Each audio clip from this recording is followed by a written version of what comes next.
होते हैं। साहित्यिक क्षेत्र में एक भ्रांति ऐसी हुई है कि साहित्यिक पत्र पत्रिकाओं के जो संपादक हैं वे कहीं ना कहीं अपने आप को थोड़ा उत्तर श्रेणी के मानते, कहीं प्रगत श्रेणी का अपने आप को अनुभव करते हैं। होते कि नहीं होते ये प्रश्न का उत्तर मैं नहीं दे रहा, लेकिन मैं भी चूंकि उस श्रेणी में हूं, संपादक हूं, इसलिए विगत 30-35 वर्षों से यही काम कर रहे हैं, तो वे अपने आप को रचनाकारों से कहीं प्रगत मानने लगे। लेकिन मैंने उस दिन उल्लेख किया था कि आप हिंदी साहित्य की सारी विधाओं को अपनी आंखों के सामने रखें, चाहे वह कहानी हो, उपन्यास हो, कविता हो, निबंध हो, ललित निबंध हो, इन सब में लघु कथाकार एकमात्र ऐसा रचनाकार होता है जो रचनाकार के साथ संपादक भी होता है। क्योंकि लघु कथाकार को अपनी लघु कथा की काट छाट ठीक संपादक शैली में करना होती है, और इसलिए उसमें एक अतिरिक्त गुण ईश्वर ने दिया है कि वह अपनी रचना को इतनी बारीकी से तराशता है कि कहीं ऐसा ना हो कि एक शब्द भी अनावश्यक वहां पर उपयोग हो जाए। और मुझे लगता है कि हम सब लोग जो स्वयं को शब्द ब्रह्म का साधक कहते हैं, हम लोगों के लिए यह आदर्श स्थिति है कि हम अपने ब्रह्म को अत्यधिक मात्रा में खर्च न करें। और विशेष करके इन दिनों मैंने इस बात को बहुत अच्छे से अनुभव किया है कि नई पीढ़ी जो आ रही है उसकी जो स्वाध्याय क्षमता है, उसका जो लेखन पठन है, वो बड़ा कॉम्पैक्ट होता जा रहा है, छोटा होता जा रहा है। समय की कमी है, भागदौड़ है, जीवन के आपाधापी में। तो मैं एक उदाहरण सामान्यतः लघु कथा के संबंध में बातचीत करते हुए प्रायोगिक उदाहरण देता हूं कि पिछले दिनों दिल्ली जब मैं गया तो आप सबको पता है कि बेटा जी न्यूज में है, और इस समय उसकी जिस प्रकार की दिनचर्या है, तो शाम को बड़ी मुश्किल से हम दोनों को 1 घंटे का समय मिला दिल्ली में कि आपस में बातचीत करें।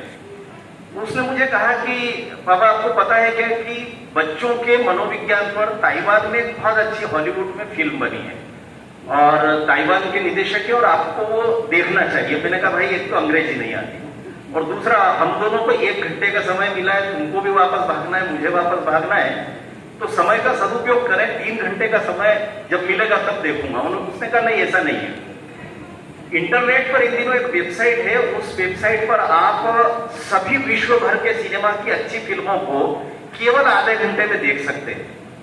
और मजेदार बात यह है कि उसमें कोई डायलॉग नहीं होगा, केवल समीक्षा होगी उस फिल्म की और दृश्य चलते चले जाएंगे। और आप जब पूरी 3 घंटे की फिल्म देखेंगे तो आपको यह आभास नहीं होगा कि उस आधे घंटे की फिल्म में आपने 3 घंटे की फिल्म का कोई एक दृश्य भी चूके हो। अब ये मेरे लिए बड़ा आश्चर्य का विषय था। और उसने चलाई और ठीक आधे घंटे में पूरी फिल्म समाप्त हो गई। पूरी फिल्म की कथा, उसका निर्देशन, उसका सत्व, सब कुछ हमने उस आधे घंटे में ले लिया। मुझे ऐसा लगता है कि जब तकनीकी रूप से समृद्ध क्षेत्र में ये सारे प्रयोग हो रहे हैं तो निश्चित रूप से साहित्य के क्षेत्र में जिस एक विधा का भविष्य में सबसे ज्यादा उज्जवल देखता हूं वह विधा लघु कथा है। और इसलिए इस लघु कथा के क्षेत्र में काम करने वाले आप सभी वरेण्य लघु कथाकारों को मैं प्रणाम करता हूं। आप सबने अपनी पूरी ऊर्जा खर्च की है इस शब्द ब्रह्म की वास्तविक साधना में। आप सब खूब यशस्वी हो, और जिस बात की चिंता बलराम जी भी कर रहे थे संचालन के दौरान, अंतराताई ने भी कहा, और हमारे आदरणीय सतीश जी, कांता दीदी, सब लोग लगातार इस बात का आग्रह करते रहते हैं कि हम भले ही उसके पैरामीटर्स पर न जाएं, भले उसके मापदंडों में तो परिवर्तन होते रहते हैं। हम सब लोग देखते हैं कि कथा के जो मूल 5 तत्व है उसमें पात्र ये सबसे महत्वपूर्ण होता है, लेकिन इन दिनों कहानी में अपात्रीय कथाएं लिखी जाने लगी है, एक भी पात्र पूरी कहानी में नहीं है। तो जब इस तरह के प्रयोग कथा के क्षेत्र में हो रहे हैं तो लघु कथा में भी हम सब नए प्रयोग करते चलें, लेकिन अनावश्यक बातों से बचें।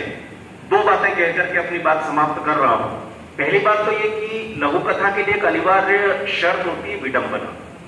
समाज की जो विद्रूपताएं हैं, विकृतियां हैं, उनको रेखांकित करना। लेकिन इसमें पार्शियल होने की आवश्यकता नहीं है, पक्षपाती होने से जरा बचें। ये ठीक है कि हम जिस समाज का प्रतिनिधित्व करते हैं उसमें विकृतियां, हजारों वर्ष का समाज है, लाखों वर्ष का हमारा इतिहास है, उसमें भी विकृतियां कभी रही होगी। लेकिन विडंबना और विकृतियां देखने का काम करते करते हम पक्षपाती न हो, केवल हम एक तरफा इन्हें उर्दू का में शेर वेर मुझे कम याद रहते हैं, लेकिन वो कहते हैं कि वो कत्ल भी करते हैं तो चर्चा नहीं होता, और हम आहा भी भरते हैं तो हो जाते हैं बदनाम। तो लघु कथा में इन दिनों जिस तरीके से हमारे बहुसंख्य समाज, हमारी परंपरा, हमारे सांस्कृतिक अधिष्ठान को निशाना बनाने का सायास प्रयत्न किया जाता है, उस सायास प्रयत्न से बचने का प्रयास करिए। ये समाज हमारा अपना है, हम सब सुधारेंगे, लेकिन अत्यधिक मात्रा में जब आप विकृतियां परोसने का प्रयास करेंगे तो संपूर्ण वैश्विक जगत में आपके हमारे धर्म, संस्कृति, अध्यात्म की उस पुरातन परंपरा को चोट पहुंचती है जिसके वरेण्य प्रतिनिधि पंडित सूर्यनारायण जी व्यास रहे। और इसलिए इस गौरवशाली धरोहर को हम सहेज कर रखें। और अंतिम बात यह कि साक्षात्कार के जिस विशेषांक के बारे में आप सबने मुझे करतल ध्वनि का प्रसाद दिया, लेकिन उसका बीज वपन इसी मंच पर हुआ था, ये आप सब जानते हैं।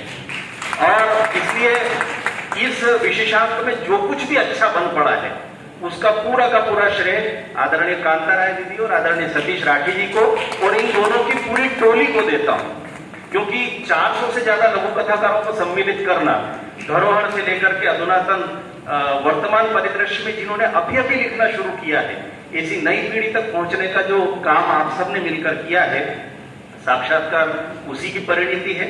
और इसलिए आचार्य विष्णुकांत जी शास्त्री को सदैव स्मरण करता हूं कि ऐसा कुछ अच्छा काम हो जाए।